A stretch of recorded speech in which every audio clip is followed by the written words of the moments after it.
having a fantastic day and enjoying my reviews.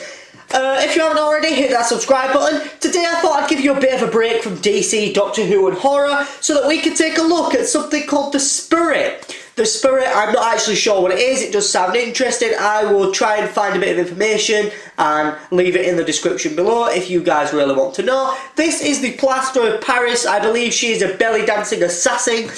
I'm not sure, I'm presuming it's a film.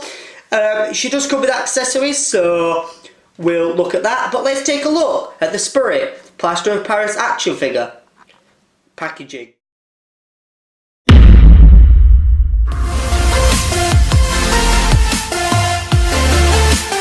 One of the first things we see is, of course, the Spirit logo at the top with the man in the red tie. I'm presuming he is the Spirit. I'm presuming it's some kind of superhero thing. Of course, this figure is for ages 8 and up. We have a big window displaying the figure, as well as the name, the Plaster of Paris, which is the character's name. It also says include shots on alternate hand, which we can see in the window here. The side, it just says Series 1, and on the back we have some of the other action figures. As you can see here, you can get the Spirit, which he comes with a cat, a crowbar, manhole and an alternative hands. You can also get Sans Serif, the Octopus, Thug, and of course we have the Plaster of Paris. If I can get a hold of any of the other action figures in the Spirit 7-inch action figure line, I will absolutely get hold of them, as they do look pretty cool and would be awesome to have. Other than that, that's about it for all this packaging. Let's take a look at the figure itself. So here, this figure is out of its packaging. It actually had those plastic ties actually around the figure. It has been such a long time that I've actually had to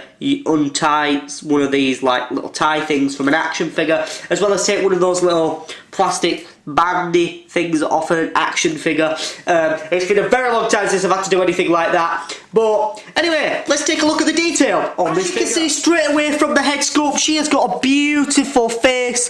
It has a little bit of gold detail on the top of her, where you can see, like, I'm presuming it's some kind of body paint that she's got on, or some kind of jewellery. Her eyes, of course, I've got eyeliner on. They very much do look old and like fish. I don't know. Her lips, I've got a pale pinky colour. I've not seen the film, so I don't know how accurate this is. Again, her hair is very wavy and sculpted like this. However, it's got a nice multicoloured wash on it. It has a lighter brown wash, a darker brown wash, and a slightly white wash, just to make it look a little bit more layered. Moving down, you can see on her wrist she has a gold band, as well as one on her elbow. She has this very weird, very much sort of beach style bikini top, as well as some jewellery dangling down from her. She definitely is a belly dancer. You can tell this from the action figure.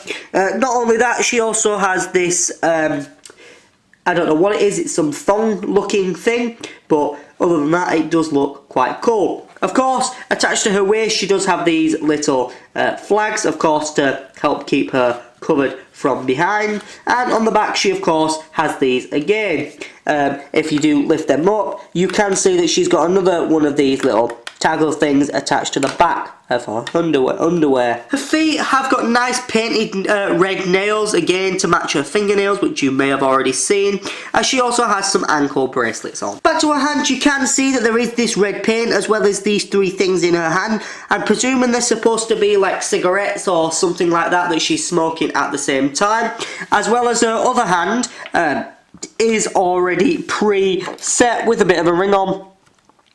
With her thumb sculpted with her thumb folded over, so it looks like she is posing belly dancing.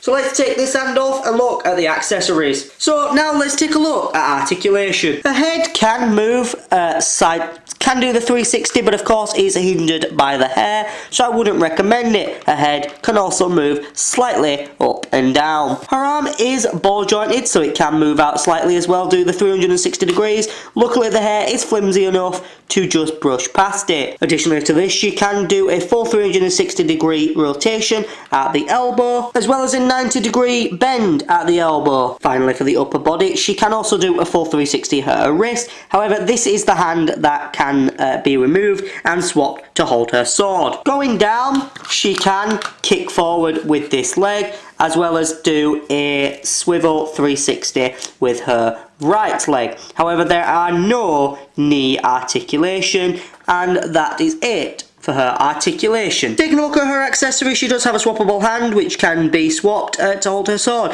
You can see it is already pre-sculpted to hold her sword, and looks very well detailed. She has nice each finger has individual thingy on it. I would say there's been a slight sculpting error there. However, it doesn't really matter. It is a fantastic bit of detail.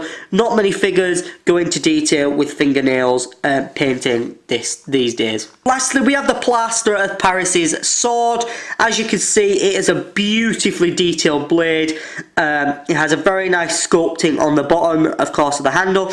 The guard is more like an S shape, as well as the blade that on this does look very sharp, and I would not want to meet my end by it.